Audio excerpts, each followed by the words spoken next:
25 তারিখ থেকেই তারা কার্যক্রম করে দিয়েছে। আমরা আনুষ্ঠানিকভাবে আজকে শুরু করছি।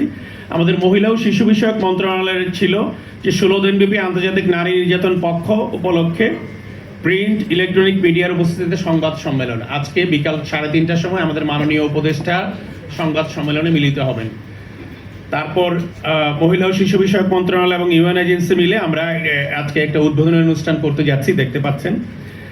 আর জেন্ডার ভিত্তিক সহিংসতা প্রতিরোধে পুরুষতান্ত্রিক মানসিকতা পরিবর্তন, a positive change in the patriarchal mentality of the society.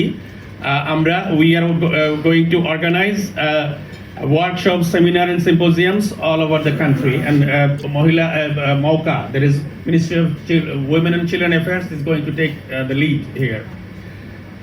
তারপর আছে মহিলা ও শিশু বিষয়ক মন্ত্রণালয় এবং আওতাধীন দপ্তর সংস্থা কর্তৃক এই পুরো পক্ষব্যাপী এই 16 দিন ব্যাপী এর বিভিন্ন কার্যক্রম এবং প্রকল্পের মাধ্যমে নারী ও শিশু নির্যাতন প্রতিরোধ সংক্রান্ত